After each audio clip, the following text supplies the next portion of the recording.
avoir un fil conducteur au préalable, bien entendu. Bien sûr, Jung, je le connaissais pratiquement pas. J'avais un petit peu travaillé sur Jung quand même, quand j'ai vécu à Strasbourg, quand je vivais à Strasbourg, avec certains collègues. L'école lacanienne s'était intéressée à Jung à une époque, mais je ne pense pas que le travail qui était fait sur Jung à l'époque, auquel je me suis référée d'ailleurs dernièrement, ait tellement fait avancer les choses. Hein. Mais enfin, malgré tout, c'est quand même comme ça que je l'ai connu. Hein. Donc, si vous voulez, si je suis venue vers l'étude, cette étude quelque part, c'est que donc j'étais dans la question déjà, et j'étais à travers la question du rêve. Hein. Donc, j'étais déjà dans le travail du rêve, ce que j'appelle la lettre du rêve. Donc, je m'expliquerai tout à l'heure pourquoi j'emploie ce mot lettre, et quelle acception je lui donne, mais juste brièvement là pour que vous le sachiez tout de suite.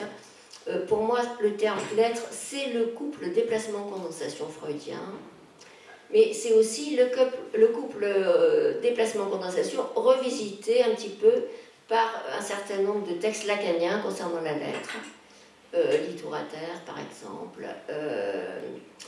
la lettre volée aussi, hein, donc, sur lequel j'avais travaillé aussi pour mon premier ouvrage, donc la lettre du rêve. Donc moi, si je suis venue sur le rêve, c'est parce que c'est via ma pratique. Hein, donc c'est ma pratique qui est le centre de tout. Hein, je le dis, je parle ici comme un praticien essentiellement. Donc ma pratique m'avait amené à conduire des cures de patients psychosés. Je dis psychosés plutôt que psychotiques pour ne pas afficher les choses. Hein, de patients psychosés. Et donc j'avais donc pu constater qu'il y avait un travail qui s'effectuait par le rêve. Hein. Donc ça, c'est un point fondamental et qui ne concerne pas seulement la psychose. Hein, parce qu'il ne faudrait pas rapidement dire oui, voilà, ça c'est la psychose, bon, le reste on s'en fout. Pas du tout. Hein. Donc ça concerne également la névrose, mais justement, tout ce qui est dans la névrose est de l'ordre, bon, pour employer des termes un petit peu usuels, tout ce qui est de l'ordre de l'archaïque, pré-symptomatique, on va dire. Ce qui conduirait aux symptômes. Hein. Donc ça aussi, c'est un point de fond. Donc, ce travail avec ces patients psychosés m'avait fait comprendre qu'il y avait un travail du rêve qui s'effectuait dans ce type de problématique et qui s'effectuait différemment de la façon dont ça se fait chez le névrosé. Donc ce travail, la différence essentielle, c'est que les associations qui manquent hein, souvent quand un patient amène un rêve, très, très souvent il n'y a pas d'association. Les associations se trouvent dans les rêves suivants.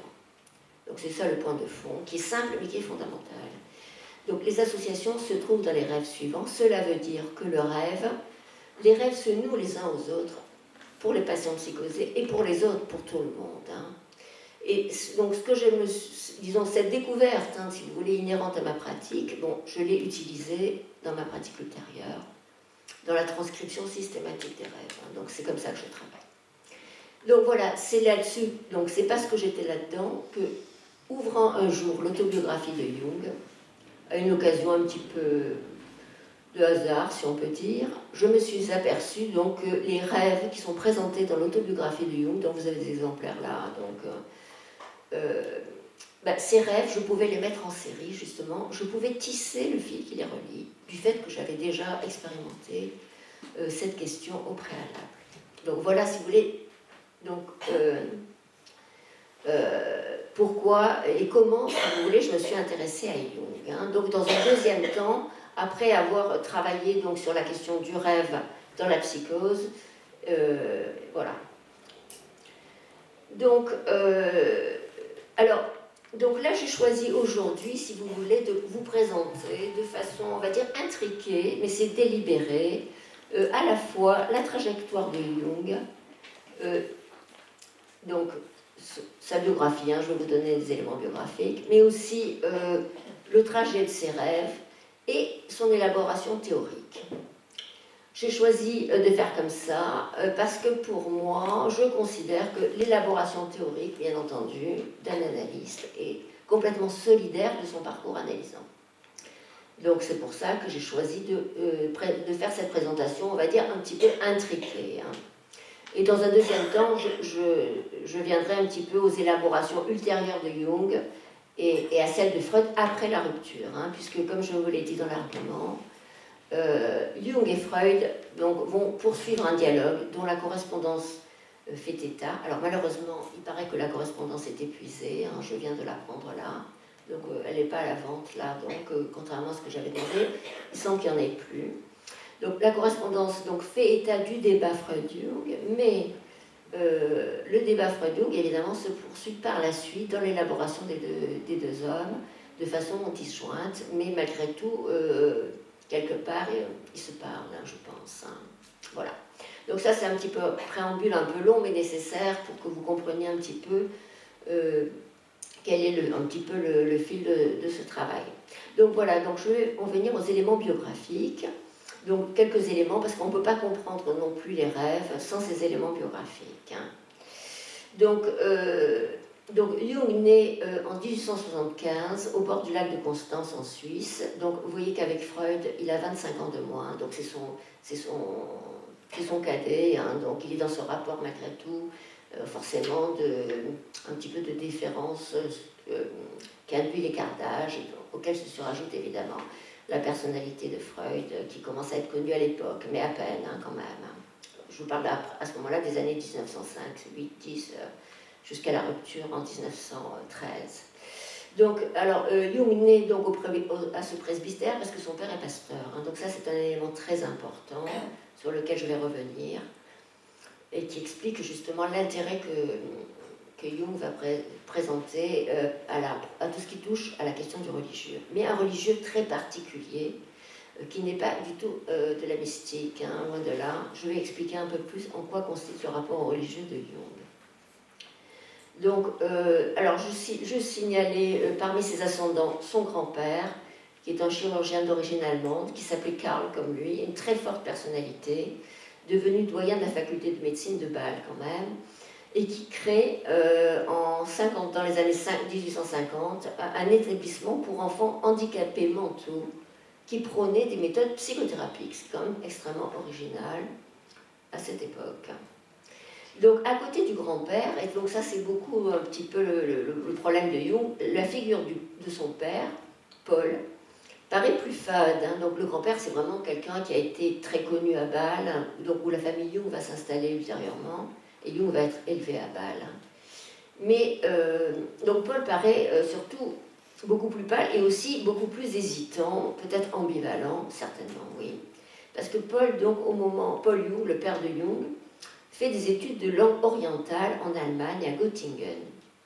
Donc il étudie l'hébreu et l'arabe, hein, donc ça c'est des points très importants.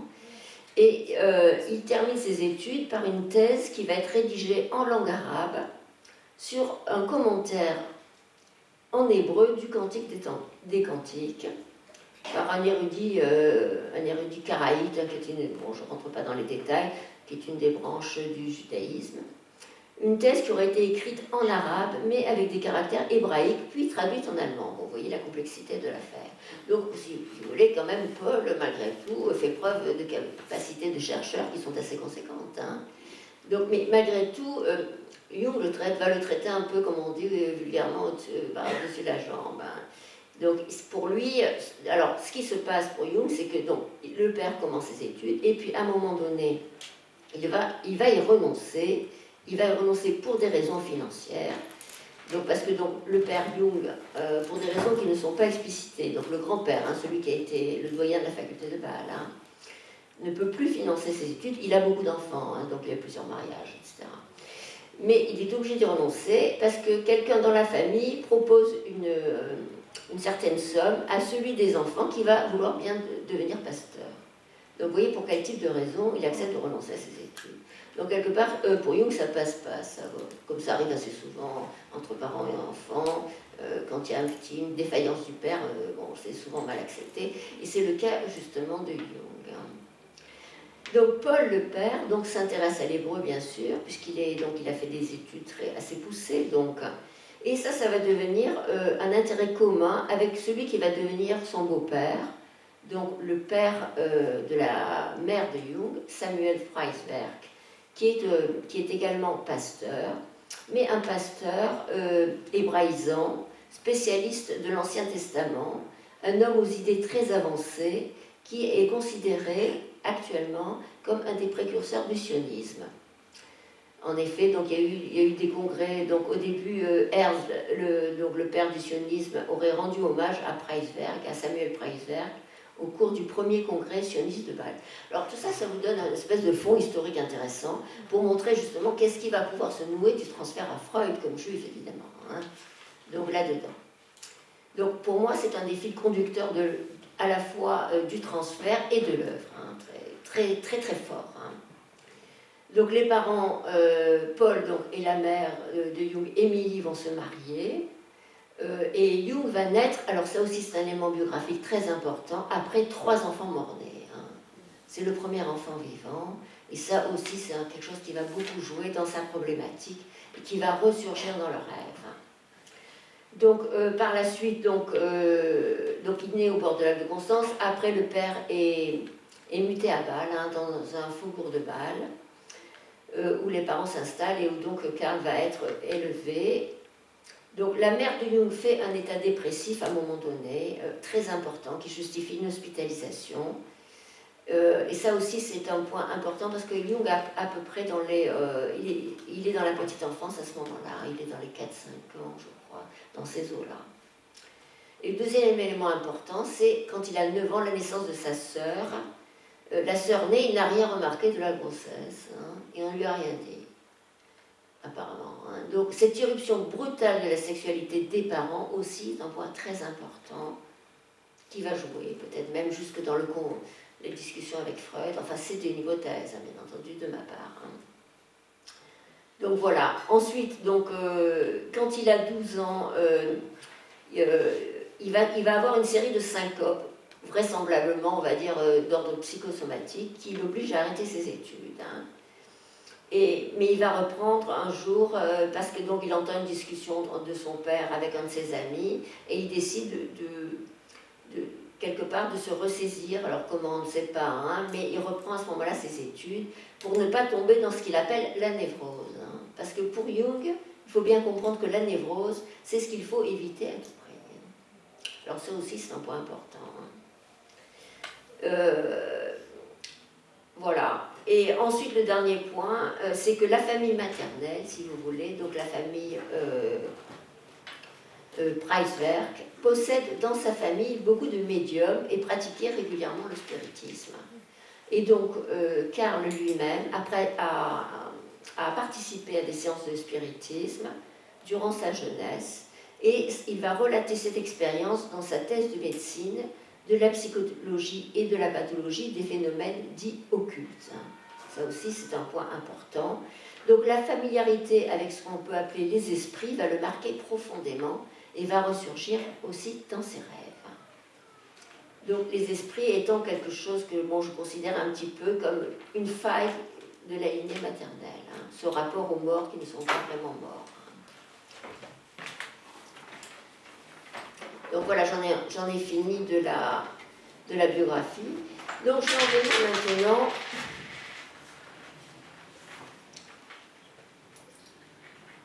aux rêves de Jung. Donc c'est assez difficile de relater des rêves, hein, quand on n'est pas dans le transfert, hein, justement. Donc je vais essayer de vous donner les éléments essentiels pour comprendre le fil sans trop alourdir la chose, hein, mais bon, je ne suis pas sûre que je vais éviter une certaine lourdeur dans le récit des rêves, veuillez m'en excuser. Donc, alors ce qui est intéressant chez Jung, c'est qu'il y a une espèce de matrice, alors que c'est moi, je dégage cette matrice, mais elle est quelque part présente dans l'autobiographie de Jung, d'un certain nombre de rêves que j'appelle des rêves primordiaux, c'est-à-dire des rêves qu'il a fait durant la petite enfance. Notamment un rêve qu'il aurait fait donc, à l'âge de 3 ou 4 ans. Hein, ce rêve, c'est le rêve du phallus. Hein, oui, c'est pas n'importe quoi qui le saisit à l'âge de 3 ou 4 ans. Donc, à cette époque-là, il est encore au château de Laufen, près du château de Laufen, qui est au lac de Constance, hein, qui domine les chutes du Rhin. Donc, à cet endroit, s'étend une grande prairie. Et le rêve de Jung, ça va être le rêve suivant. Il va découvrir dans cette prairie un trou carré, sombre, qui présente dans son fond un escalier qui descend. Il descend d'une espèce de cavité, une espèce d'espace, où se dresse un trône d'or, Et sur le siège de ce trône, il va y avoir un objet très particulier, un objet fait de peau et de chair vivante, avec à sa partie supérieure une sorte de tête, portant un œil unique regardant vers le haut. Alors, donc voilà, c'est un rêve évidemment très très particulier. Hein. Bon, on peut se poser des questions sur ce rêve. Hein. Donc, si jeune, un rêve comme ça. Hein. Bon. Donc, alors, comment Jung va interpréter ce rêve? Pour Jung, mais ça c'est une interprétation après coup, bien entendu, hein, c'est pas à l'âge de 3 ans. L'objet étrange est un phallus. Hein. Cet objet donc fait de chair vivante, et le trou dans la prairie, c'est une tombe. Le trône d'or, donc on va le retrouver dans une des visions de ses années de jeunesse. Hein. C'est-à-dire qu'effectivement, à peu près à la période contemporaine où il faisait ses syncopes, en passant devant la cathédrale, il va éprouver un malaise, un trou. Hein. Alors ce mot trou est important. Hein. Et il va s'exhorter à ne plus penser, car elles sont venir des pensées interdites. Mais ces pensées, il va les accepter plus tard, avec l'idée qui vient pour lui, une idée qui va être aussi récurrente dans son œuvre, c'est que Dieu a créé aussi le péché. Hein. S'il y a le péché, c'est que Dieu a bien voulu le créer. Et donc la pensée interdite qu'il a voulu mettre de côté, c'est que Dieu, assis sur un trône d'or, très haut au-dessus du monde, laisse tomber un énorme excrément sur le toit de la cathédrale et la met en morceaux. Donc vous voyez que cette vision n'est pas anodine, dans le contexte qui est celui de Jung, donc avec son père pasteur, etc. Donc c'est carrément un excrément qui va mettre tout ça en pièces. Hein. Donc, alors, ce qui nous importe donc pour la suite, c'est que ces éléments, le trou carré, donc la tombe, hein, on va dire, hein, parce que le trou carré c'est une tombe, hein, donc la tombe qui renvoie bien sûr à la mort, le phallus qui va être représenté par la suite par des arbres, et le regard vers le haut, sont des éléments récurrents qu'on va retrouver dans toute la suite des rêves. Donc c'est ça que je veux montrer, si vous voulez. C'est qu'au fond, le rêve d'un sujet trouvent leur origine d'une façon très précoce. Hein. Bon, évidemment, il y a des fois où on va pouvoir le reconstruire. La plupart du temps, on ne pourra jamais le reconstruire. Hein. Mais dans le cas de Jung, donc dans la mesure où il attachait cette importance au rêve, où il a transcrit ses rêves d'enfance, hein, on peut justement tisser ce fil qui, des rêves d'enfance, vont arriver jusqu'à l'âge adulte. Hein.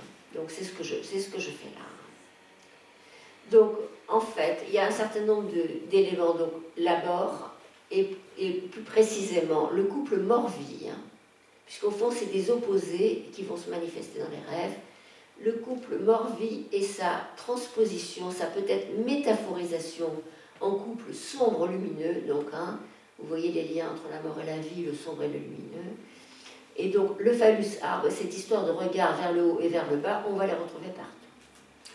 Donc je vous dis ça, et maintenant je reviens un petit peu à la trajectoire de Jung. Donc Jung, si vous voulez, ça j'ai oublié, tiens, je laissais un peu tomber un petit morceau. Ah oui, c'est là. Oui. Oui, voilà. Donc Jung va faire donc des études de médecine, hein, donc, puisque donc, le grand-père est médecin, je vous l'ai dit. Et à un moment, en 1896, son père Paul meurt d'un cancer du pancréas. Ça fait que Jung se retrouve en charge de famille. Hein, parce qu'évidemment, sa mère ne travaille pas comme les femmes à l'époque. Mais malgré tout, il continue ses études et il va s'orienter vers la psychiatrie, vocation finalement qui a un peu germé, comme je vous ai dit, dans le terreau familial.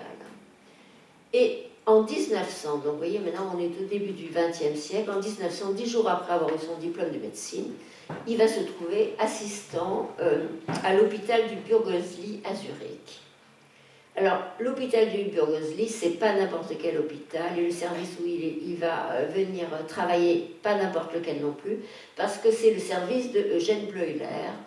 Donc Eugène Bleuler, c'est quelqu'un d'extrêmement important à l'époque, et même maintenant pour l'histoire de la psychiatrie, bien sûr, hein, puisque c'est le père du concept de schizophrénie. Hein. Donc Bleuler est un psychiatre extrêmement connu à l'époque, et donc Jung va être son adjoint. Donc immédiatement, il va être immédiatement plongé dans un milieu qui traite essentiellement des patients donc schizophrènes à l'époque. Donc je vous rappelle sur le plan de l'histoire de la psychiatrie que donc Bleuler qui introduit le terme de schizophrénie qui va remplacer celui de la démence précoce de Kraepelin.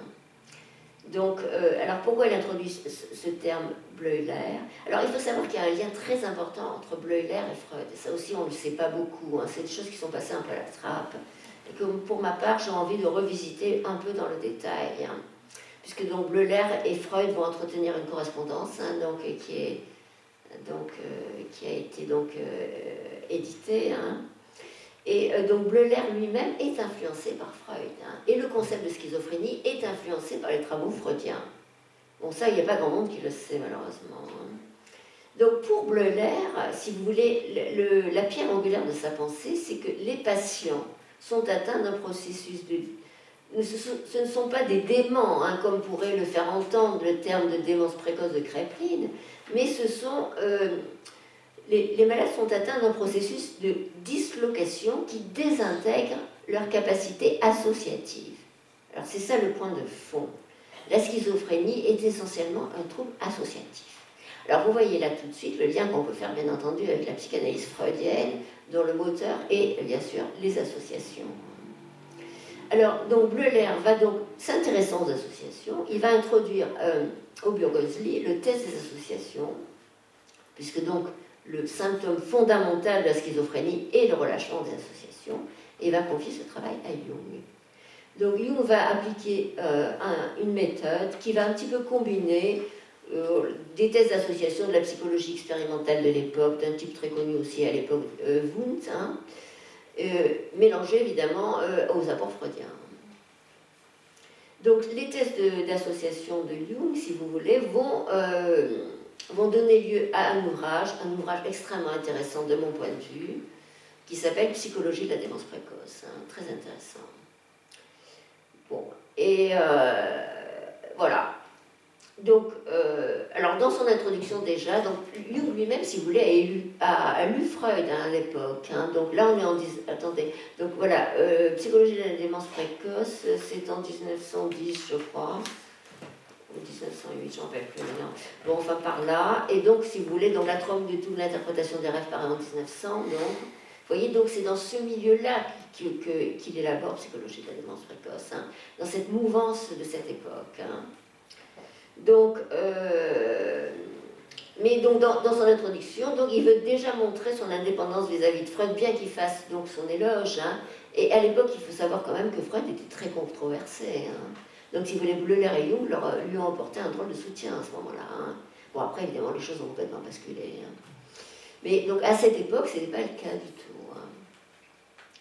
Donc, il veut montrer son indépendance d'esprit, et déjà, il va dire que s'il reçoit une part des travaux freudiens, notamment justement la question des associations, il va s'en éloigner pour tout ce qui jouxte la place du traumatisme sexuel infantile. Donc ça, c'est le point noir de Jung, tout ce qui a à voir avec la sexualité infantile. On peut dire que c'est le point, on va dire, fort clos de Jung. Moi, j'irai jusque-là. Voilà. Donc, qu'est-ce qu'il va faire donc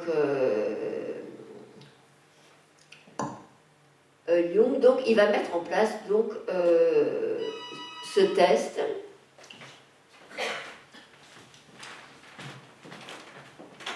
Ah oui, alors il faut que je vous dise aussi que donc, dans Psychologie de la démence précoce, il fait beaucoup de liens entre justement rêve et schizophrénie, notamment sur justement la prédominance des symboles, hein. Symboles qui sont prégnants dans le rêve comme dans la schizophrénie. Alors, les tests d'association, bon, vous avez peut-être vu le film qui a été fait là, hein, qui est un film assez réussi de mon point de vue, là, comment ça s'appelait déjà, une dangereuse méthode, hein, voilà. Donc c'est un film qui est assez proche de la réalité pour ce qu'on en connaît, bien entendu. Donc, alors, il va faire ses tests, et alors, donc là, je vais vous citer juste un exemple, parce que pour moi, c'est un exemple qui est très important et très, très parlant pour, justement, on va dire, la fonction du symbole dans la psychose et la fonction du symbole versus la fonction du symbole dans le rêve. Donc, si vous voulez, dans cette clinique du Burgosli, il n'y a que des vieux malades, hein, des gens qui sont là depuis 20 ans. c'est une époque complètement asilaire, hein, bien sûr. Donc il va produire le cas d'une patiente de 60 ans, qui est une ancienne couturière, qui est là à la clinique depuis 20 ans. Donc il va montrer, si vous voulez, comment l'intelligibilité du délire, parce que donc la question c'est que le délire est intelligible, hein, on peut y comprendre quelque chose, hein, c'est pas quelque chose qui... Il y a des fils qu'on peut tirer, hein, donc c'est bien aussi parce qu'on peut tirer ces fils qu'on peut justement travailler avec ce type de patient. Donc l'intelligibilité du délire va se trouver démontrée par les associations produites par la patiente à partir des éléments du délire et des néologismes qui sont produits par la patiente.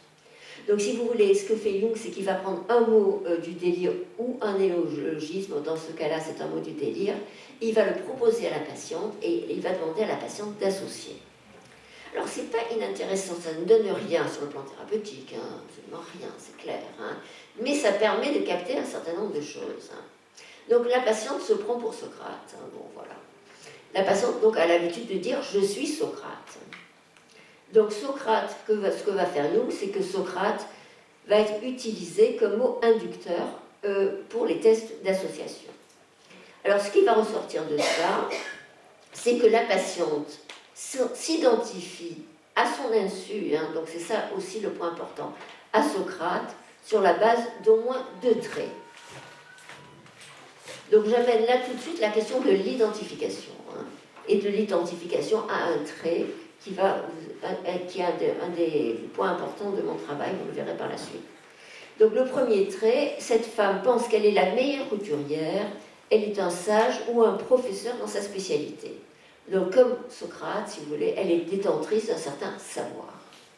Le second trait, c'est qu'elle a été comme Socrate, calomniée puis emprisonnée. Hein. Donc à ceci près, donc vous voyez, donc elle s'identifie donc à Socrate, à ceci près qu'au lieu de voir des traits communs entre le parcours de Socrate et le sien, elle est Socrate. Hein. Donc vous voyez donc le court-circuit qui est opéré par la psychose via le symbole, parce que donc on peut dire quelque part que Socrate c'est un symbole de l'injustice, un symbole de la sagesse. Hein. On pourrait même envisager un rêve où on aurait Socrate, comme Socrate serait le personnage principal d'un rêve, hein, mais, auquel la patiente s'identifierait, mais là ce n'est pas le cas. Hein. Socrate est là au titre de symbole de la sagesse et du préjudice, mais la patiente, justement, fait un court-circuit qui évite tous les traits identificatoires qui auraient pu être repérés par elle. Donc voilà, en gros, donc ça c'est un point important, donc, parce que si vous voulez, le symbolisme de la schizophrénie, ce n'est pas le symbolisme du rêve.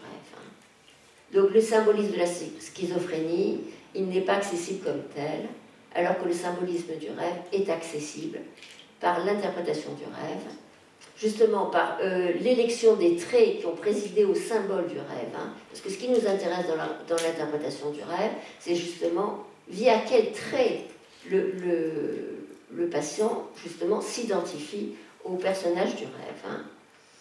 Donc, voilà. Donc, et alors, dans la...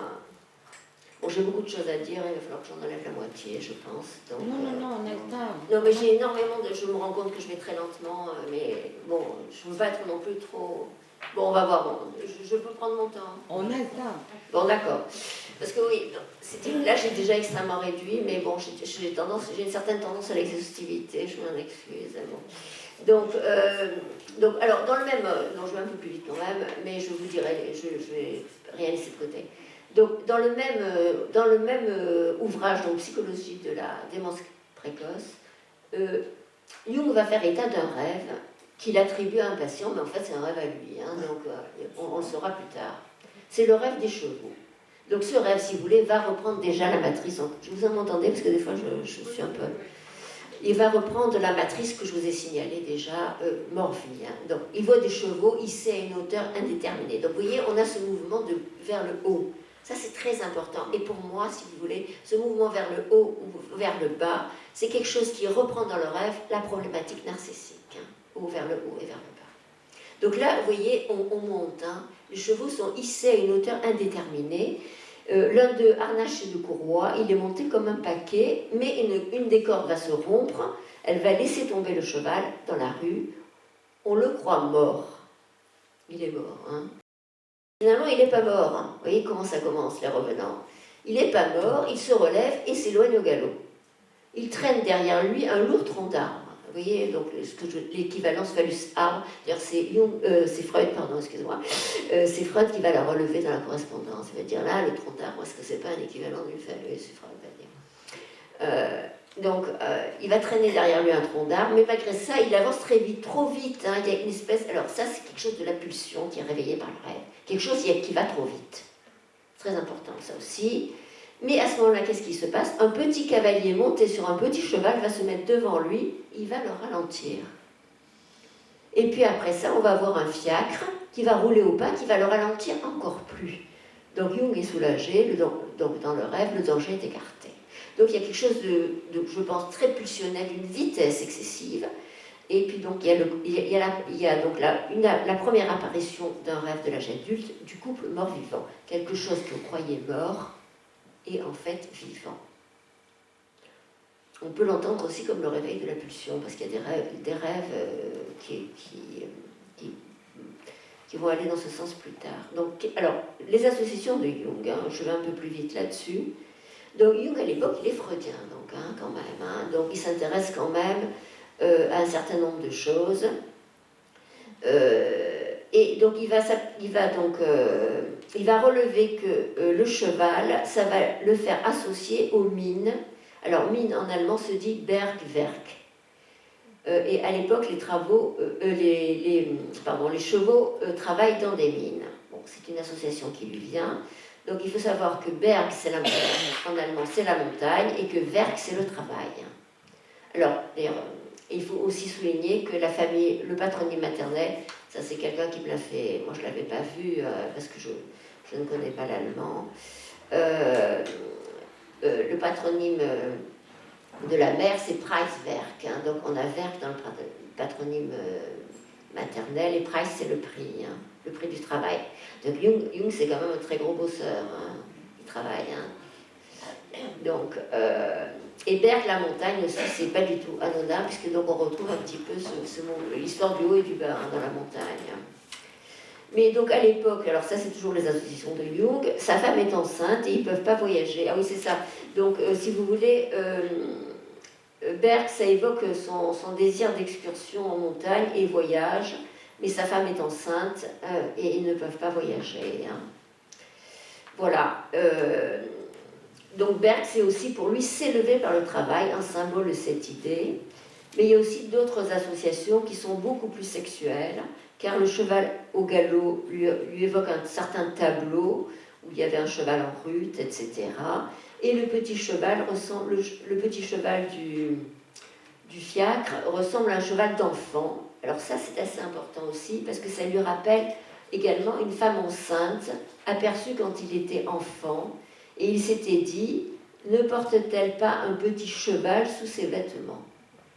Alors là, moi, je fais un lien assez direct avec justement la question de la grossesse de la mère, qui est passée inaperçue hein, jusqu'à l'accouchement quand même. Hein. Donc vous voyez un petit peu le réseau associatif qui se développe à partir de ce rêve.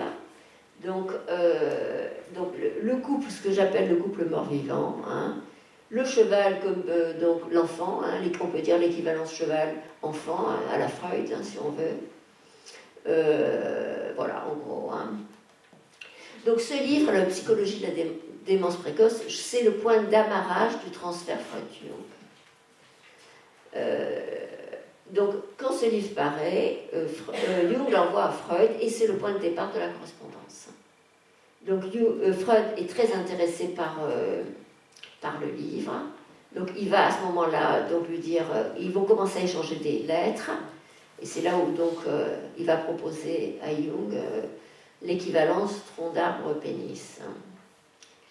Donc là, on est en 1906, hein, donc oui, donc c'est avant la psychologie de Léon précoce, ça a dû paraître en 1905-6. Alors voilà, en 5-6, il aura le bouquin et il commence à correspondre. En 1907, il va à Vienne Et il rencontre, il part à Vienne donc, avec sa femme, il rencontre Freud, donc ils discutent très longuement, etc. Et en 1909, ils partent ensemble en Amérique. Hein. Bon, c'est assez connu. Le voyage en Amérique avec Ferenczi, hein, ils sont tous les trois ensemble. Là. Ils partent en Amérique. Alors il faut savoir que, juste un élément, la première rencontre en 1906, au bureau de Freud, à un moment donné, alors ça c'est relaté je ne sais plus où, hein, excusez-moi, je ne me rappelle plus, parce que j'ai lu beaucoup de choses, je ne sais plus où je l'ai lu. Donc à un moment donné, il y a des bruits dans le bureau de Freud, et ça alerte Jung, comme justement en rapport avec les esprits. Il est un peu dérangé, Jung, hein, donc c'est clair. Hein, donc, Jung, il est limite hein, en termes de problématiques. Hein. Il est limite, mais il tient debout quand même. Hein. Donc il va vaciller, on va le voir. Mais donc, si vous voulez, le rapport aux esprits, tout ça, il y a quelque chose. Bon, moi je l'entends comme justement cette faille de la transmission au niveau de la lignée maternelle. Hein. T'es mort, pas tout à fait mort. Donc ça se produit dans le bureau de Freud, parce que je vous le dis là maintenant, parce qu'il va y avoir un rêve là-dessus. Hein. Donc voilà.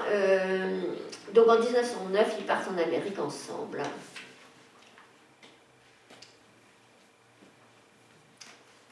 Alors attendez, Louis, je ne sais pas comment j'ai fait ça. Oui, bon. Alors, donc je reviendrai tout à l'heure. Non, je vais en parler maintenant, c'est mieux. Alors, si vous voulez, à cette époque, ce qui est assez marrant par rapport aux pratiques actuelles, hein, bien entendu que actuellement, on ne se raconte plus tellement nos rêves entre collègues. Hein. Bon, mais à l'époque, c'est ça qui se passait. Hein. Donc, ça c'est assez... Bon, il y avait une certaine liberté aussi par rapport à tout ça, qui s'est un peu perdue quelque part. Et donc, pendant tout le voyage, ça dure longtemps, vous comprenez, à cette époque-là, le voyage en Amérique, ils se racontent leurs rêves. Et donc, Jung va faire un rêve, là, assez important, et il va le raconter à Freud. Donc, ce rêve, je l'ai intitulé, parce que je donne des noms aux rêves dans mon travail, hein, donc, pour justement mieux faire sentir le fil qui se développe entre les rêves. Donc, j'ai appelé ce rêve la maison de crâne. Donc, il se trouve dans une maison à 2 étages, c'est sa maison, il est à l'étage supérieur. Vous voyez, déjà, on a supérieur qui revient. Et donc une maison un peu bourgeoise avec des meubles, des tableaux, des machins comme ça. Et on a un escalier qui descend. Et là, on tombe dans une partie qui est plus ancienne, qui va dater. Donc en fait, c'est comme un monument historique avec des étages d'époques différentes. Là, c'est plus ancien, c'est du 15e, 16e siècle. Puis ensuite, on descend encore, on arrive à la cave. C'est d'époque romaine. Et on descend enfin encore, on tombe dans une espèce de grotte.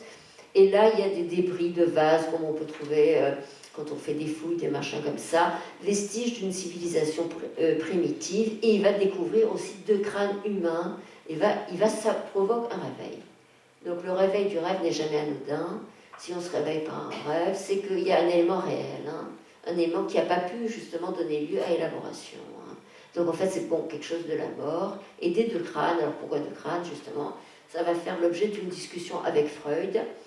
Et Jung, pour Jung lui-même, c'est la figuration de la psyché avec ses différentes strates. Donc vous voyez là qu'il y a une espèce de petit... un saut hein, qui est effectué quelque part. Il y a une interprétation qui est faite de ce rêve directement sur le plan d'un symbolisme qui aurait à voir avec la structure du psychisme, pas rien de moins que ça. Et c'est un petit peu le point de départ de son intérêt pour l'archéologie et surtout la mythologie. Hein. Et c'est un petit peu le terreau sur lequel Jung va justement édifier sa pensée. Donc vous voyez que sa pensée est directement connectée à ses rêves et lui faire entrevoir son aspect collectif, hein, préfiguration de ce qui va devenir sa théorie de l'inconscient collectif. Et c'est aussi à cette époque que va débuter son travail, un travail très complexe, d'un ouvrage très peu accessible, que j'ai lu hein, quand même, mais avec beaucoup de difficultés, qui s'appelle Métamorphose de la libido et ses symboles. Hein. Donc, je vous en parlerai un peu plus tard. C'est l'ouvrage qui va aussi amener le conflit avec Freud. Hein. Il va soutenir des thèses qui seront trop éloignées des thèses freudiennes, qui ne pourront pas donner lieu à aucune discussion. Et c'est là où ça va clasher. Alors, donc je reviens à la correspondance pour... Alors, si vous voulez, donc j'ai isolé dans la correspondance Freud-Jung un certain nombre de thématiques qui sont, à mon avis, les thématiques majeures. La paranoïa, hein, donc, et la question de la projection. Alors, la question de la projection, c'est très intéressant, pas seulement par rapport à la paranoïa, parce que donc, il n'y a pas que les paranoïas qui projettent. Hein. Je veux dire, la projection, c'est un phénomène qui est banal, qui, dans la paranoïa, évidemment, a une ampleur beaucoup plus importante, mais qui se retrouve... Hein. La paranoïa, le président Schreiber, hein, donc vous connaissez certainement, l'inceste, voilà, en gros, voilà c'est ce que j'ai isolé. Alors, la paranoïa d'abord, donc Freud, alors on est en 1907 hein, maintenant, donc Freud va communiquer à Jung ses idées concernant la projection de la paranoïa. Alors ça c'est très important parce que pour moi, si vous voulez, dans cette ébauche de la théorie freudienne de la paranoïa et de la question de la projection, on peut faire un lien très direct avec ce que justement, comment le rêve va travailler lui-même et pourquoi le rêve permet de, quelque part, de récupérer, on va dire ça comme ça, un matériel qui avait été projeté. De le récupérer et de le mettre au travail, vous comprenez, parce que dans la projection, bien entendu, c'est tout le contraire d'un travail. Hein. C'est se dessaisir de quelque chose et de le mettre à l'extérieur. Le rêve va faire le processus inverse de l'extérieur et ça va revenir à l'intérieur. Alors c'est pour ça que j'attache de l'importance à cette thèse freudienne sur la projection. Alors, donc voilà la thèse de Freud. Pour qu'une représentation soit projetée à l'extérieur, il faut que son investissement libidinal lui ait auparavant été retiré. Donc ce qui est projeté est libidinalement désinvesti, hein, ça c'est un point de fond. La libido quitte la représentation d'objet, et cette représentation alors va être traitée comme une perception. Hein. Il y a quelque chose du perceptum, c'est comme du perceptum. Hein. C'est plus de l'intérieur, c'est de l'extérieur, c'est du perceptum.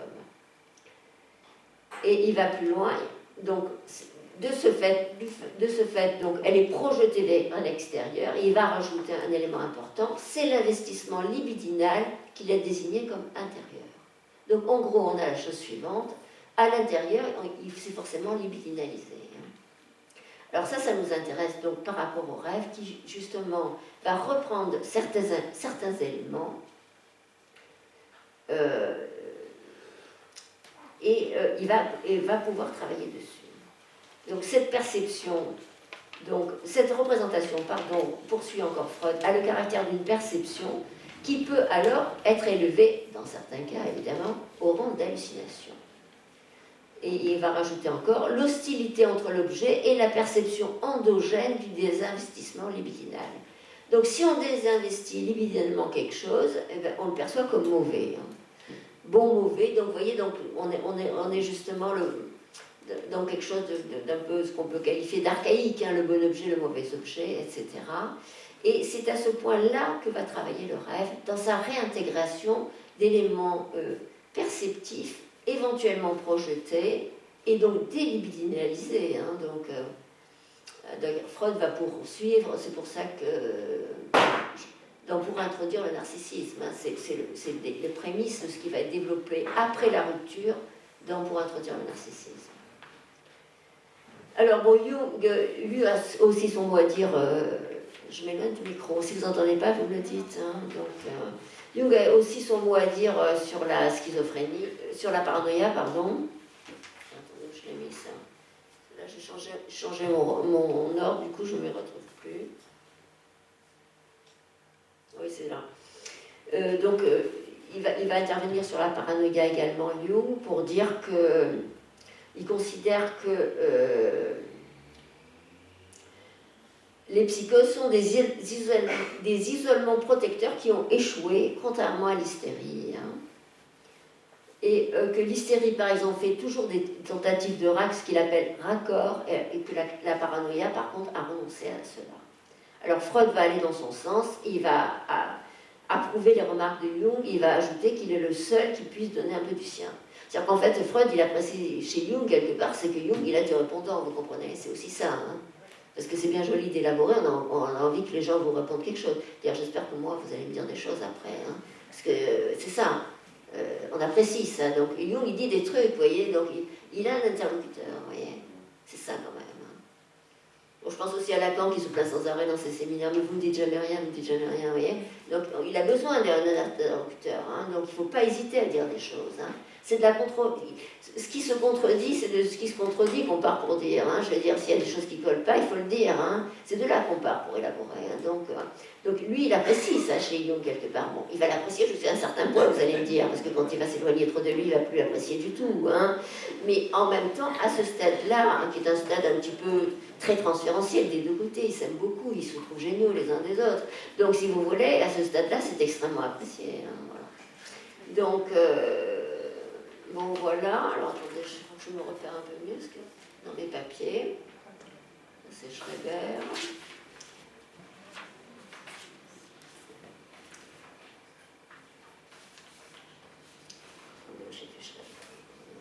C'est là que j'en suis.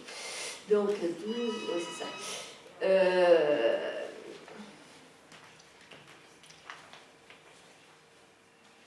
Alors, je passe maintenant au président Schreber. Alors, donc c'est quand même Jung qui a fait connaître Schreber à Freud, hein, ça aussi on ne sait pas. Enfin, il faut quand même rendre à César ce qui est à César, en gros c'est ça. Donc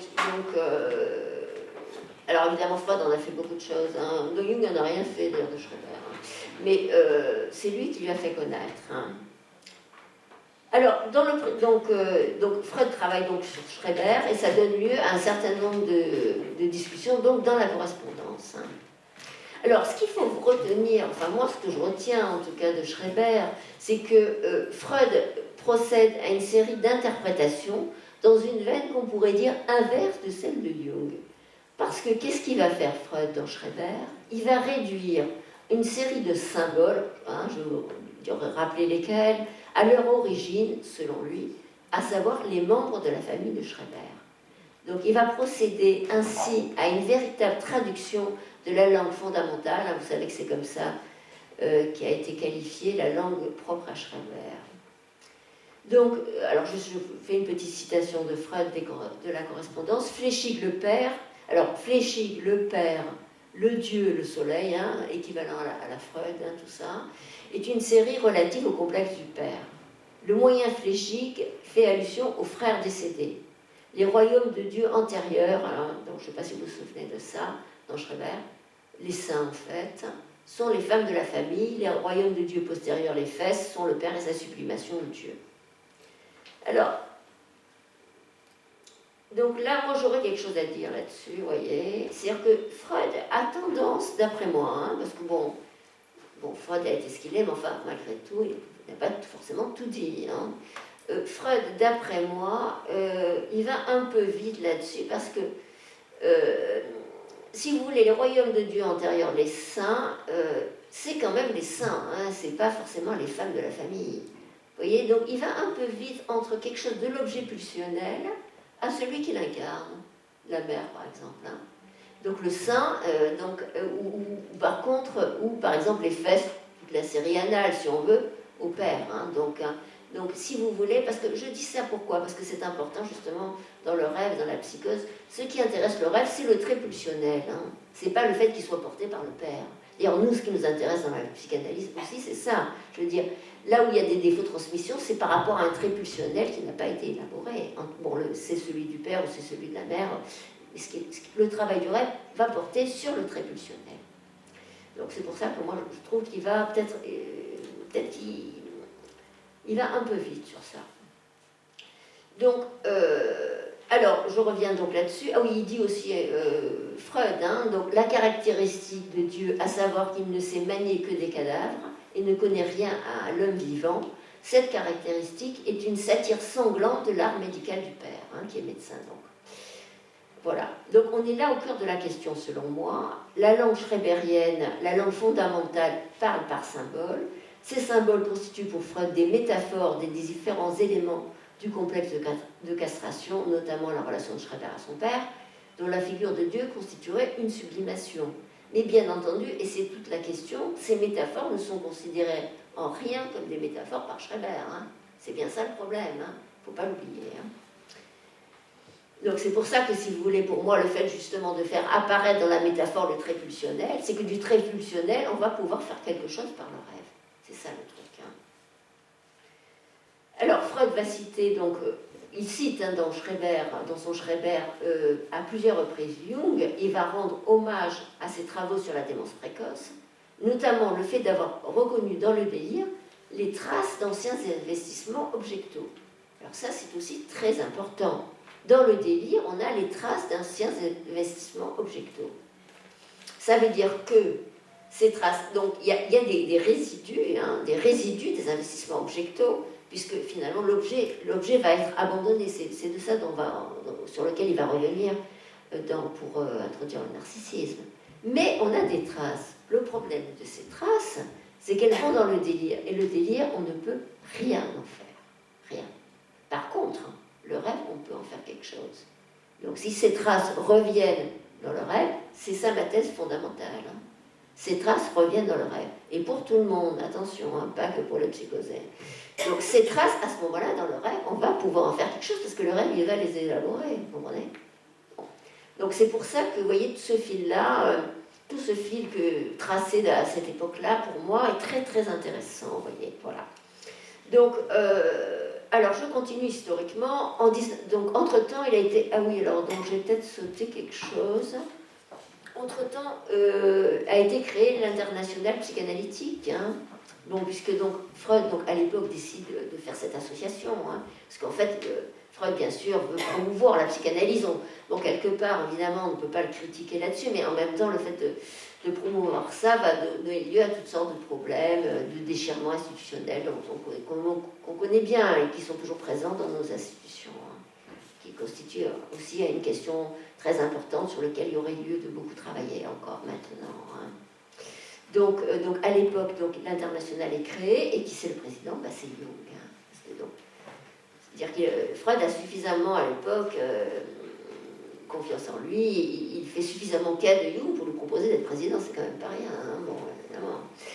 Donc à cette époque, alors j'ai peut-être sauté un congrès, bon, je ne reviens pas dessus, on est en 1911, a lieu le congrès de Weimar, sur lequel Freud va contribuer avec un supplément à l'analyse de Schreber, en insistant sur le bien fondé des propositions de Jung et en disant que les forces mythopoïétiques, ceux qui créent du mythe dans l'humanité, ne sont pas éteintes et qu'elles sont à l'œuvre, hein, y compris dans les névroses, et toujours, quoi, en gros. Alors, Freud va revenir sur Schreber ultérieurement. Alors, là, il va y avoir une discussion entre Schreber et Jung, si vous voulez. Parce que Jung va revenir sur Schreber pour dire que pour lui, le concept de libido tel qu'il est produit dans les 3 essais sur la théorie de la sexualité, donc un ouvrage antérieur, hein, donc en 1910 je crois, devrait selon lui être augmenté par une composante génétique, hein, afin que la théorie de la libido puisse trouver son application dans la démence précoce. Donc en fait, Jung, qu'est-ce qu'il fait? Il dit, au fond, qu'est-ce qu'on fait de la théorie de la libido pour la démence précoce, pour la schizophrénie? Alors Freud, Freud va répondre à ça plus tard, hein, justement. Parce que Freud s'intéresse à la schizophrénie dans un certain nombre de textes, hein, dont l'introduction au narcissisme, mais aussi dans l'inconscient plus tard, dans Métapsychologie, le texte sur l'inconscient, puisqu'il va donner comme exemple de fonctionnement l'inconscient chez les schizophrènes, avec les représentations de mots et les représentations de choses. Donc oui, il ne lâche pas le fil, hein, c'est ça qui est très intéressant de voir. C'est un fil qui ne sera jamais lâché. Donc Freud il répond que cette extension, ça l'intéresse beaucoup, mais il craint qu'il y ait un malentendu. Alors là, vous voyez déjà, ça commence, on va glisser là, on est en 1911, on n'est pas loin de la rupture, ça va commencer à devenir beaucoup plus tendu. Freud va dire, écoutez, j'espère que vous n'allez pas aller dans le sens où vous êtes allé déjà, lorsque vous avez dit que, pour moi, donc, ça je ne sais pas à quoi il réfère exactement, je n'ai pas la référence, hein, que la libido était identique à toute espèce de désir, parce que c'est ça la thèse jungienne, hein. La libido est identique à toute espèce de désir. Alors moi je ne suis pas contre, hein, d'ailleurs, cette idée, personnellement, j'aime ça. Mais Freud, à l'époque, donc, revient et dit non, c'est pas ça que j'ai dit qu'il y avait bien deux sortes de pulsions et que seule la force pulsionnelle de la pulsion sexuelle pouvait être appelée libido. Donc, parce qu'à l'époque, dans la théorie des pulsions, on a deux types de pulsions, les pulsions sexuelles et les pulsions d'autoconservation. Première théorie des pulsions. Après, ça va devenir pulsion de vie, pulsion de mort. Et à ce stade-là, la pulsion de mort, qui sera élaborée en 1920 dans l'au-delà du principe du plaisir, n'est pas élaborée. Donc voilà. Donc il lui dit, attendez, je ne voudrais pas qu'il y en ait encore un malentendu. Donc il sent peut-être venir que quelque part le malentendu va être inévitable. Donc, parce que si vous voulez, la question qui se passe, pour Jung, si vous voulez, son truc à Jung, c'est comment ça se fait que dans la démence précoce, il y ait suppression de la fonction de la réalité. Est-ce que c'est juste, est-ce qu'on peut réduire ça? Donc à l'époque, il parle du refoulement de la libido, on ne parle pas de faire plusieurs, bien entendu. Est-ce que ça peut, comment ça pourrait se réduire à ça, Donc, est-ce que la réalité, c'est une fonction sexuelle? C'est ça la question. Jung, pour ça, il ne peut pas l'avaler, quelque part. Donc, les points de désaccord, tels qu'ils vont devenir de plus en plus marqués par la suite, sont posés, mais l'entente est encore très cordiale. Jung va revenir sur le fait que l'indépendance d'esprit est une priorité, et je pense qu'il a raison.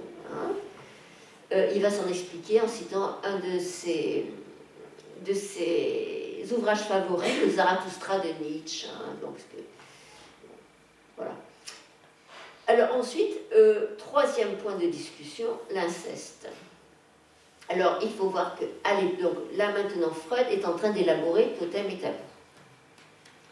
Alors je fais un petit rappel sur Totem et Tabou pour rafraîchir les mémoires. Donc je rappelle le mythe princeps de la horde primitive de Totem et Tabou. Freud le reprend de l'anthropologie. D'ailleurs, Jung aussi, donc ça je ne rentre pas du tout là-dedans aujourd'hui, ça m'amènera beaucoup trop loin, mais c'est un fil que je reprends dans un ouvrage qui va être publié ultérieurement, donc le fil de l'anthropologie. Donc Freud parle des travaux de Darwin et d'Atkinson, donc pour élaborer sa thèse. Donc le meurtre, donc je vous rappelle, donc le meurtre du père tyran qui va être perpétré par les frères dans le but de lui ravir les femmes, est suivi ensuite par le repas cannibalique qui va réaliser l'identification par absorption de son corps. Mais ce meurtre inaugural, ne pouvant donner lieu qu'à des luttes entre frères, va s'en suivre le renoncement à ce qui avait motivé le meurtre lui-même, sous la forme de l'institution de l'interdiction de l'inceste et de la loi d'exogamie. Alors, je note aussi que ce second temps est souvent négligé. Le meurtre du père comme tel ne résout rien, bien entendu. Souvent, c'est un peu passé à la trappe, je trouve. Seul le renoncement et l'instauration de la loi sont efficaces. Ça, je passe. Alors, il faut voir que pour Jung, si vous voulez, Jung va donc discuter le coup avec Freud là-dessus, et il va discuter pour dire qu'au fond, pour lui, l'interdiction de l'inceste, c'est essentiellement un symbole. En fait, en gros, c'est ça. Donc, il a une conception un petit peu différente, qui n'est peut-être pas fausse. Donc, Jung, bon, moi je trouve que dans l'œuvre de Jung, il y a beaucoup d'idées intéressantes. Donc, d'une façon générale, il y a des trucs auxquels je ne souscris pas du tout, attention. Donc, pour moi, il y a à en prendre et en laisser, comme dans toute œuvre. On ne peut pas manifester une adhésion totale à une œuvre, c'est rare. Donc, voilà. Donc, il y a beaucoup d'idées intéressantes, mais qui ne sont pas suffisamment exploitées, parce que la pensée de Jung n'a pas la rigueur de celle de Freud, il faut le reconnaître. Elle n'a pas la pensée de... C'est-à-dire que quand Freud prend une question, il va développer tout, il va fournir lui-même les contre-arguments. Moi, c'est ce que j'apprécie dans la pensée freudienne. Il va dire, ah oui, mais là, vous allez me dire que, et pof, il va... Donc, chez Jung, rien de tel. Mais il y a beaucoup d'idées intéressantes chez Jung, quand même. Donc, alors, pour lui, l'interdiction de l'inceste est essentiellement un symbole. Donc, l'inceste est interdit, non parce qu'il est désiré en tant que tel. Pour Jung, on n'a pas vraiment envie de coucher avec sa mère, en fait. Bon, quelque part, on peut l'entendre, ça. C'est plus compliqué que ça. Mais l'inceste est interdit surtout parce qu'il ramène du matériel infantile régressif. Donc ça, c'est intéressant comme idée. Il met l'accent sur la régression. Et Freud va entendre, et sur le fait que l'inceste a surtout une valeur symbolique plus que réelle, et Freud va être sensible à cet argument, parce que ça va le renvoyer à cette époque de son œuvre où il avait confondu fantasme et réalité.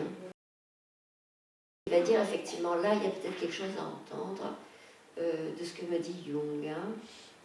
Voilà. Alors, là, on est maintenant en mai 1912, et en mai 1912, il va se passer quelque chose.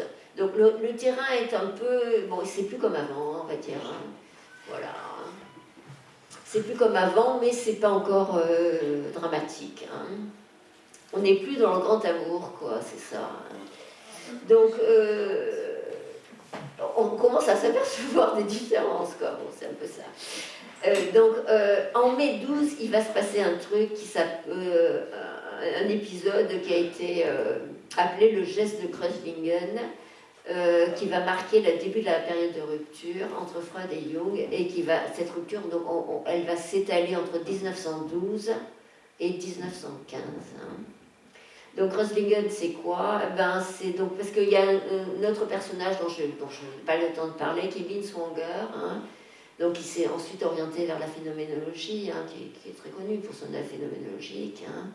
Donc Binswanger, à l'époque, s'intéresse aussi à la psychanalyse. D'ailleurs, il est dans je crois qu'il est dans le film, il me semble.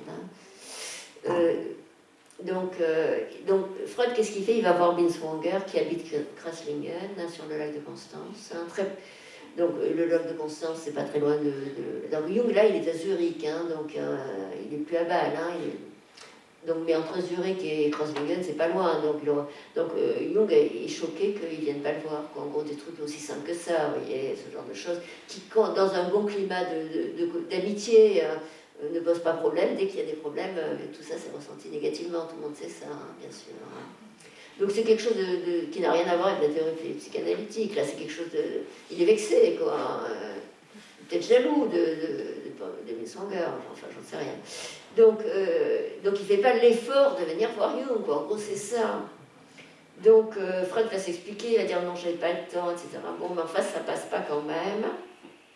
À ce moment-là, donc, on est maintenant l'été, l'automne 1912, Jung se rend de nouveau en Amérique. Alors, il faut savoir que Jung est connu pour son œuvre en Amérique, indépendamment de Freud. C'est pour ça que les Jungiens ont été s'aimer en Amérique. Il y a beaucoup de Jungiens en Amérique. Donc, parce que même à l'époque, ils sont partis tous les trois sur le bateau, là, Jung avait été invité pour lui-même. Donc, ils ont été invités en même temps. Et non pas Jung comme élève de Freud. Vous voyez, ça pose les choses de façon un peu différente. Donc, alors là, ça commence à dégénérer gravement parce que... alors, attendez.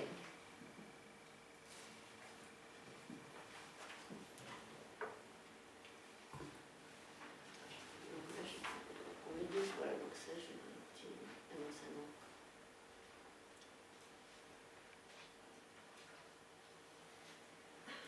Et ça, je vais dire. C'est relié à ça. Ah voilà.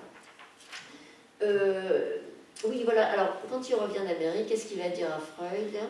Il va dire que donc il a fait des conférences et il va dire la chose suivante qu'il a fait la place à des conceptions qui divergent par endroits des conceptions admises antérieurement. J'entends en particulier au sujet de la théorie de la libido. J'ai trouvé que ma conception de la psychanalyse gagnait beaucoup d'amis qui se trouvaient jusque-là désemparés face au sexualisme de la libido. Alors ça ne passe absolument pas. Ça ne passe absolument pas, et à partir de là, c'est fini. Donc, il y a à ce moment-là, la rupture s'amorce très nettement. Il va y avoir une conférence en novembre 1912 à Munich. Freud et Jung vont discuter de ce qui s'est passé à Kreuzlingen. Bon, ils essayent de se réconcilier, et à ce moment-là, Freud s'évanouit. Alors ça, j'en ai pas parlé, c'est assez intéressant, parce que donc Freud va s'évanouir 2 fois en présence de Jung, ce qui est notable. La première fois, au moment où ils vont partir en Amérique en bateau, à l'évocation des cadavres des marées. Ça a donné lieu à un article assez intéressant qui était paru à l'école, dans une revue de l'école lacanienne avec des collègues avec qui je travaillais à Strasbourg à l'époque, Freud et les cadavres des marées. Hein. Donc ça s'intéresse aux évanouissements de Freud. Hein. Bon. Donc, et la deuxième fois, ça se produit à Munich après le déjeuner.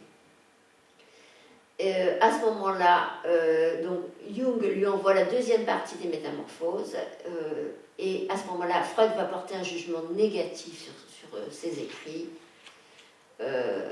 et Jung va évidemment le prendre très mal. À ce moment-là, il va répliquer, il va souligner la névrose de Freud en mettant sur le tapis la phrase de celui-ci. Alors j'ai oublié de vous en parler.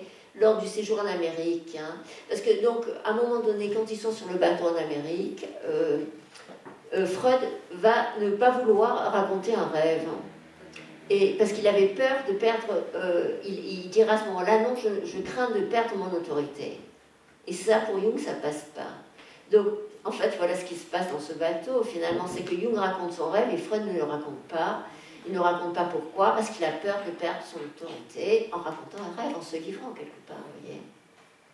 Et à cette époque-là déjà, oui, j'ai oublié de le mentionner, hein, donc Jung avait été choqué, hein, parce qu'en fait, il ne voyait pas très bien pourquoi il faisait passer son autorité, on va dire, quelque part avant la psychanalyse. Hein. On peut le voir comme ça.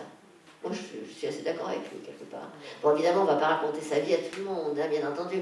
Mais, enfin, il y a une façon de raconter un rêve qui peut dire qui peut ménager ça, enfin aussi, hein, il aurait pu le faire, il l'a pas fait. Hein. Bon, mais pour Jung tiendra aussi cet élément-là comme un petit peu le premier ferment de la discorde. Hein. Donc,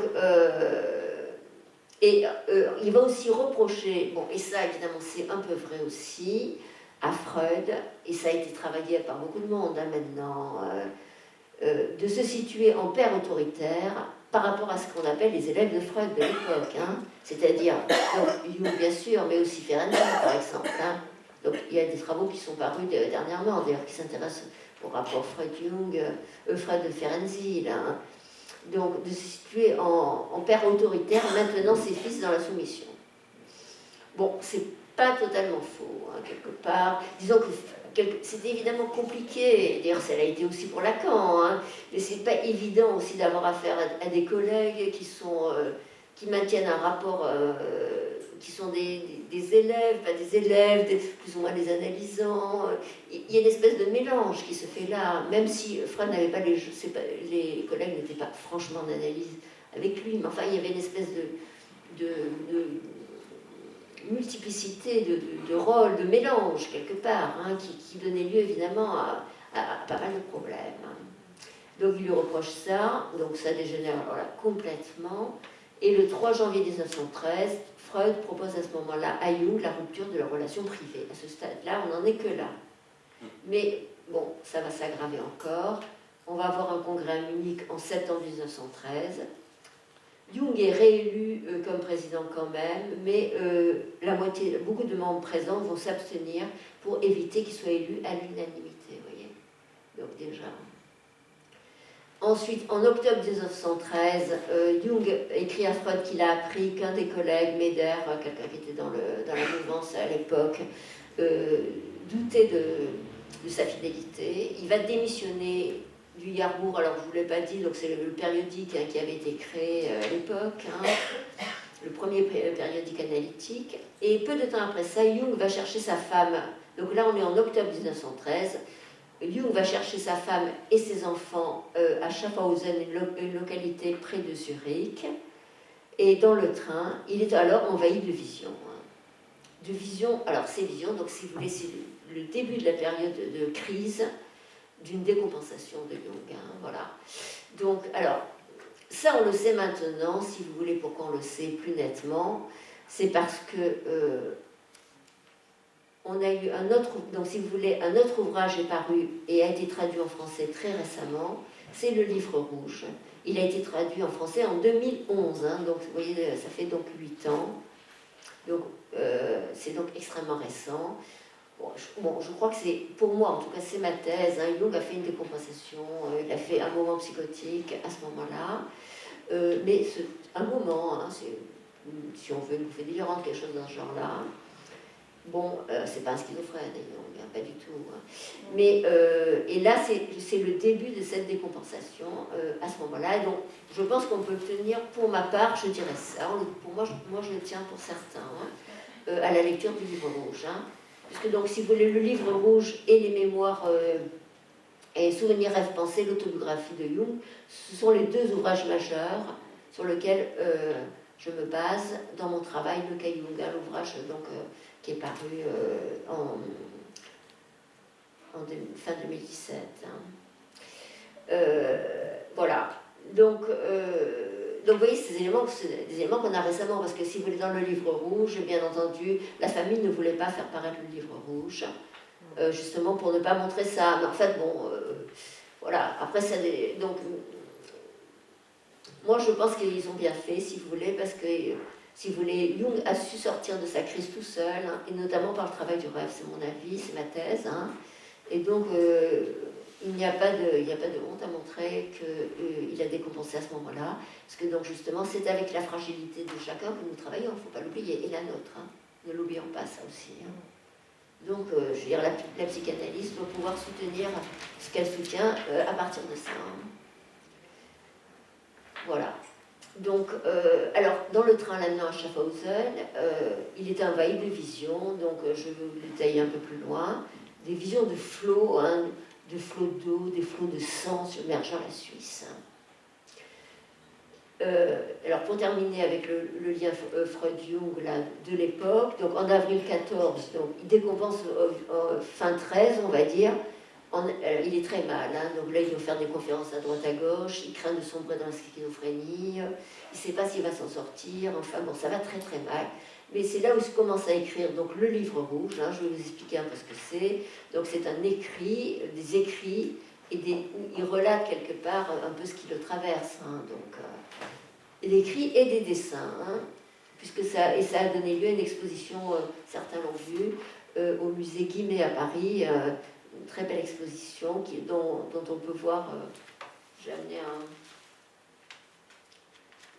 j'avais d'autres, voilà, ça c'est l'affiche du musée Guimet à Paris, là, donc, une exposition a eu lieu sur le, oui,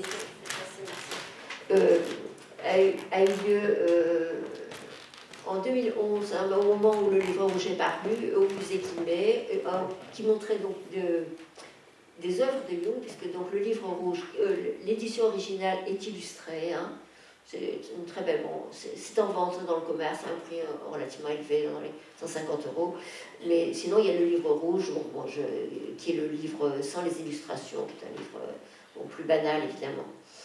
Donc, à un moment de la sortie du livre, le musée Guimet a fait une exposition où étaient montrées donc, les œuvres de Jung lui-même, hein, qui illustrent le livre rouge, plus des œuvres donc, de la pensée orientale, puisque Jung va s'intéresser énormément au taoïsme, au bouddhisme, à tout ce qui est de la pensée orientale.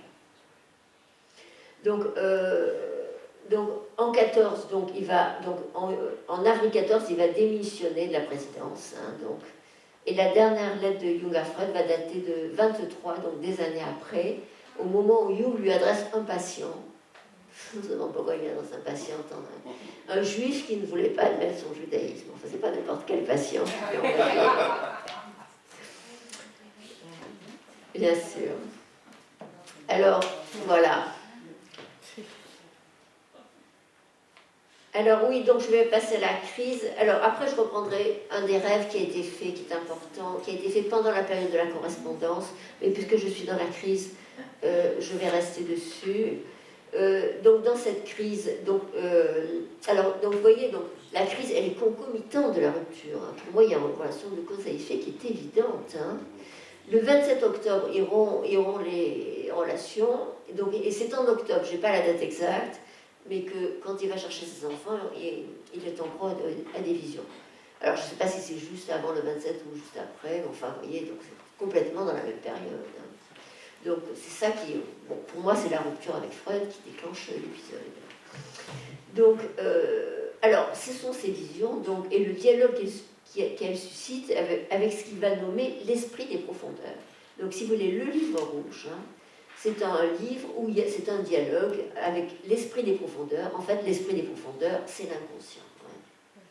Mais c'est présenté sous forme de dialogue avec l'esprit des profondeurs, avec Dieu et avec un certain nombre de personnages. Donc ça a donné lieu à une première écriture que Jung a appelée les cahiers noirs, dont la substance va donner lieu au livre rouge. Donc si vous voulez, il y a une élaboration, il y a plusieurs élaborations successives qui sont rendues dans le livre rouge. Donc l'édition, c'était très compliqué d'éditer le livre rouge. Donc c'est l'œuvre d'un Anglais, Sonny Shamdasani, que j'ai eu l'occasion de rencontrer l'été dernier, puisque je me suis rendue à un congrès jungien pour savoir un peu qu'est-ce qu'il raconte, les jungiens aussi, vous voyez, donc j'en dirais peut-être deux mots. Donc j'ai pu faire sa connaissance de vive voix. C'est un historien de la psychiatrie et de la psychologie. Il fait un travail très intéressant de mon point de vue. Et donc c'est lui qui a procédé à l'édition anglaise, et 2 ans plus tard, l'édition française est parue par la traduction de quelqu'un qui est aussi très intéressant, Christine Maillard, qui est une universitaire en études germaniques à Strasbourg, que je connais, avec qui je suis en correspondance, et qui a fait la traduction française. Très difficile, parce que c'est un ouvrage complètement ésotérique, très très difficile à lire. Bon, donc je l'ai lu, j'ai travaillé dessus bien sûr, mais donc ça m'a demandé beaucoup des lectures successives. Donc ces visions se rendent, donc Jung, ça débute quand il se rend en train à Schaffhausen, afin d'aller chercher sa femme et ses enfants. Donc les visions, voilà ce qu'il va en dire. Je vis un flot immense recouvrir tous les pays de plaine septentrionaux situés entre la mer du Nord et les Alpes. Les flots s'étendaient de l'Angleterre à la Russie, des côtes de la mer du Nord jusqu'aux Alpes. Je vis des vagues jeunes, des débris flottants et la mort de milliers et milliers de personnes. Alors, il voit la mort de milliers de personnes. Donc, il va quelque part faire ce que moi je considère comme une rationalisation après coup, parce qu'il va se trouver qu'effectivement va éclater la guerre de 14, juste après. Voilà. Alors ça, c'est donc, il va dire quelque part, j'avais l'intuition de la catastrophe à venir. Bon, c'est un peu un raccourci, attendez. Bon, là, je ne suis pas. Bon, peut-être qu'il y a eu des éléments de cet ordre, c'est possible. Enfin, on ne peut pas réduire ce qui se passe pour lui à l'intuition de la catastrophe à venir. Bon, je ne souscris pas à ce qu'il dit là. Donc, d'ailleurs, à ce moment-là, c'est le moment où il est invité à donner une conférence en Angleterre, il se demande s'il va pouvoir donner sa conférence, vous voyez. Et au moment où la guerre éclate, il se trouve justement en Angleterre, et c'est là où il se dit, j'avais l'intuition de la catastrophe. Donc dans le livre rouge, qu'est-ce qu'il va faire Jung? Il va transcrire tout ce qui lui passe un peu par la tête, tous les fantasmes, il appelle ça fantasmes, mais donc la question étant de savoir s'il s'agit de fantasmes, s'il s'agit de visions, s'il s'agit d'hallucinations. Donc pour moi, il y a eu des moments hallucinatoires, notamment un moment de ce qu'on appelle en psychiatrie un automatisme mental. Donc tantôt, alors il va écrire tel quel, vous voyez, tantôt c'est comme si j'entendais quelque chose avec mes oreilles, tantôt je le sentais avec ma bouche comme si ça avait été ma langue qui formulait les mots, et puis aussi il advenait que j'entendisse aussi murmurer des paroles. Bon, donc voilà, moi je me base là-dessus pour dire non, il y a eu quand même une décompensation, mais une décompensation qui a duré peut-être quand même facilement 6 mois, 1 an, mais qu'il a pu justement travailler lui-même et circonscrire. Donc moi j'utilise ce terme de circonscrire, c'est-à-dire que justement cerner par la lettre, dans le travail de l'écriture du bouquin en question, mais aussi l'écriture du rêve.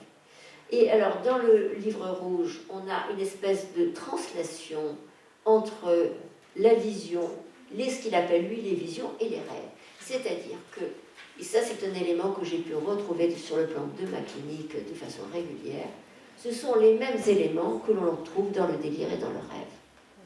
Simplement, ces éléments, le rêve va pouvoir les travailler, et surtout, le sujet va se les approprier, si vous voulez. Donc, le rêve, c'est une partie de la psyché que le patient va reconnaître comme sien. Alors que, si vous voulez, le délire est toujours vécu en extériorité. Donc, alors, cette translation d'éléments du délire vers le rêve. Je vais vous en donner un exemple. À un moment donné, donc il y a toutes sortes de visions. Il va voir une caverne et un cadavre charrié par les os. Ce cadavre, c'est celui d'un adolescent aux cheveux blonds, blessé à la tête. Alors, blessé à la tête, donc moi je fais un lien avec les chutes, les syncopes qui produisaient les chutes quand il avait 12 ans.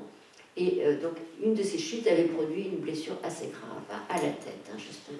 Pour moi, si vous voulez, c'est une récurrence de cette trace-là, de cette blessure à la tête au moment des chutes, et d'une chute pas n'importe où, une chute devant la cathédrale, qui avait donc occasionné cette blessure. Alors, donc ça c'est une vision. Hein? Donc, alors une vision, une hallucination, enfin quelque chose de cet ordre. Hein? Donc, mais quelques jours plus tard, va survenir un rêve. Alors ça, c'est quelque chose qui est repéré comme rêve. Alors donc là, je fais un petit aparté pour dire que justement, si dans la cure de patients psychosés, il y a quelque chose qui, à un moment donné, il y a un moment intermédiaire où les visions et les rêves, on ne sait pas très bien les différencier, et après, enfin ça c'est mon expérience, hein, le rêve va être défini très clairement comme un rêve. Hein. On n'est plus dans la vision. Il y a quelque chose d'une extraction, quelque part, des éléments du rêve à partir du délire, et cette extraction est progressive, mais à un moment donné, elle est réalisée. Et le patient va parler de ce qui est des rêves comme de rêves. Hein. Ça va devenir très clair qu'il s'agit à ce moment-là de rêve. Et là, c'est ce qui se produit de mon point de vue pour Jung, avec ce rêve que j'ai appelé le rêve Siegfried meurtre. Donc c'est un rêve de meurtre. Alors là, je vais dire, puisque j'anticipe un petit peu sur la suite, donc si vous voulez, dans la relation Freud-Jung, et déjà sur le bateau, hein, quand il discute, et quand il fait son premier rêve, celui de la maison avec les deux crânes, Jung va dire que Freud a un dada, il va le présenter tel quel, c'est le meurtre, hein, et le meurtre du père. Donc, ce qui est intéressant, c'est que dans le rêve Siegfried, on va, sur le thème plus global de la mort, si on peut dire, on va se dessiner un thème, on peut dire relativement, enfin un thème secondaire, mais pas dans le sens de l'importance. À partir de la mort, on va venir au meurtre. Et donc, dans ce rêve-là, il va être question de meurtre. Donc, le rêve, c'est le suivant. Donc, vous allez voir qu'il reprend des éléments du délire. Il rêve qu'il se trouve avec un adolescent. Alors, donc, vous avez l'adolescent dans la vision, hein, aux cheveux blonds. Hein. Un adolescent il se trouve avec un adolescent à la peau foncée. Alors là, c'est le contraire. Hein. Il n'est pas blond, l'adolescent, il est foncé. Alors, dans le rêve, c'est très classique, on est ces renversements. C'est une des thèses freudiennes, hein, d'ailleurs, hein, de l'interprétation des rêves. Hein. Le rêve et son contraire. Le renversement dans le contraire, c'est un des processus du rêve très couramment utilisé. Hein. C'est freudien typique, ça. Mais bon, c'est pas lui qui... C'est moi qui vous le dis, hein, il n'en parle pas de ça. Donc il se trouve avec un adolescent à la peau foncée, un sauvage dans une montagne. Hein. Donc vous voyez le terme, la montagne, Berg, hein, qui revient là. Adolescent, la peau foncée, il est plus blond, mais la peau est foncée, un sauvage dans une montagne. Juste avant le lever du jour, le corps de Siegfried. Alors Siegfried, vous savez, fait partie de la mythologie allemande. Hein. Vous connaissez le Siegfried de Wagner, hein, qui a été dans l'anneau de Nibelung. Donc, et il faut savoir aussi, et ça, Jung va nous le dire lui-même, Jung, qui est un colosse blond, hein, Jung, hein, c'est ça son look, hein, il était appelé Siegfried. Hein, il y en a des copains à lui, il l'appelait Siegfried. Hein, donc vous voyez, quand il parle de Siegfried, c'est lui, quoi. Hein. Donc juste avant le lever du jour, le cœur de Siegfried retentit. Jung sait alors qu'il faut le tuer. Armés de fusils, ils se mettent en embuscade. Donc Jung et le sauvage, hein, qui est son alter ego hein, quelque part aussi, se mettent en embuscade. Siegfried descend du haut de la montagne à une vitesse folle, récurrence du thème de la vitesse, dans un char fait d'ossements, récurrence du thème des crânes, etc. Lorsqu'il apparaît un tournant, il tire sur lui et il s'effondre, mortellement atteint. Donc il fait ce rêve, Jung, dans la période, donc, dans cette période de décompensation, dans cette période où il est complètement désemparé, et au réveil, il entend une voix qui lui dit, alors ça c'est lui qui le dit textuellement, il te faut comprendre ce rêve et tout de suite. Si tu ne comprends pas ce rêve, tu dois te tirer une balle dans la tête. Donc vous voyez à quel point c'est extrêmement violent, il est complètement désemparé. Et ce rêve, si vous voulez, il l'entend comme quelque chose qui va pouvoir, qui va lui permettre d'avancer, quoi. Donc Siegfried, donc, c'est à la fois, comme je vous l'ai dit, le héros de la légende germanique, et Jung lui-même, donc via ce surnom qui lui a été attribué au Burgelsli à la clinique. Hein. Voilà. Mais cette identification donc est parfaitement repérée par lui. Hein. Jung va nous dire, voilà, Siegfried c'est moi. Hein. Alors c'est pas toujours le cas dans les rêves de Jung, loin de là, hein. Mais par la suite, hein. Mais dans celui-là c'est le cas. Hein. Donc le rêve, voilà comment moi je l'interprète, le rêve de Jung est précédé de son pendant visionnaire, délirant si on veut, le cadavre de l'adolescent blond blessé à la tête. Donc les mêmes éléments se retrouvent donc dans délire et rêve, à ceci près que le rêve autorise l'identification qui fait défaut au délire. C'est ça qui est très important, vous voyez. Le sujet va pouvoir être identifié de par le rêve.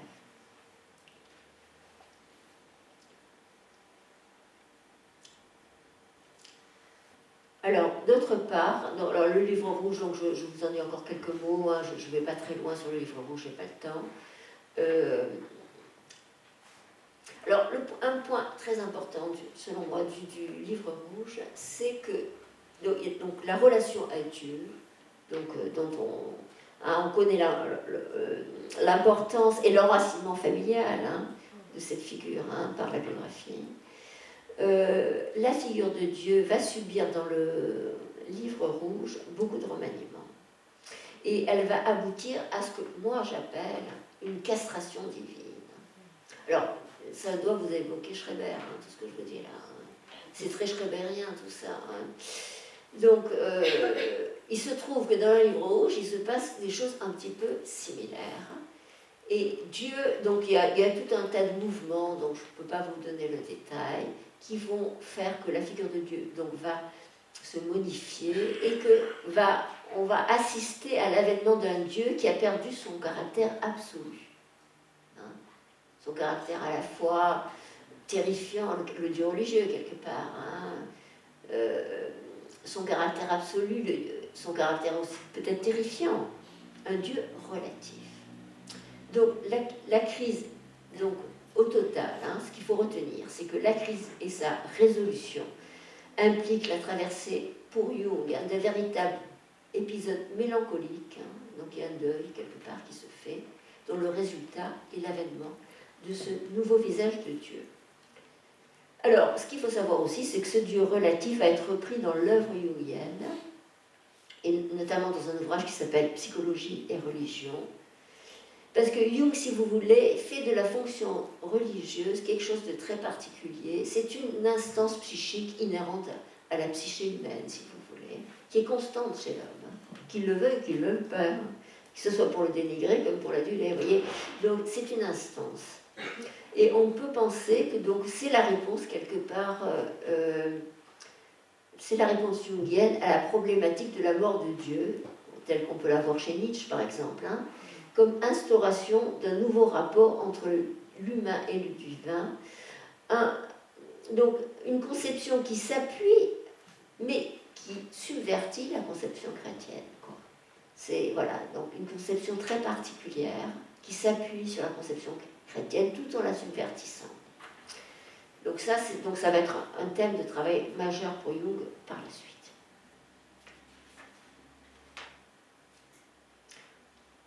Alors là, j'avais prévu de récapituler un petit peu. Ah bon, ça va, j'ai bien avancé quand même. Bon, donc je récapitule un peu rapidement la question des rêves, parce que là, donc, je vais enchaîner sur les rêves d'après la crise. Donc je récapitule brièvement pour que vous les ayez bien en tête pour la suite. Donc, mon idée, donc, c'est qu'à partir des rêves primordiaux, donc le rêve de phallus essentiellement, et d'autres hein, sur lesquels je suis passée, on a une structure centrale dont va dériver par la suite l'ensemble des rêves qui constituent un réseau signifiant. J'emploie ce mot-là maintenant pour la première fois, hein, un réseau signifiant. Donc en gros, bon, ma thèse, c'est qu'à partir de quelque chose qui était à l'état de trace, va s'écrire via le rêve un certain nombre d'éléments dont la mise en lien les uns avec les autres va constituer un réseau signifiant. Si tant est que le signifiant ne peut s'entendre en dehors de la liaison. Qui dit signifiant dit liaison. Liaison qui est aussi un terme freudien, Bindung, qui est beaucoup employé d'ailleurs dans beaucoup de textes freudiens, et notamment dans l'au-delà du principe de plaisir. D'ailleurs, moi, c'est une de mes sources aussi dans mon travail, puisqu'il met un petit peu en contraposition rêve et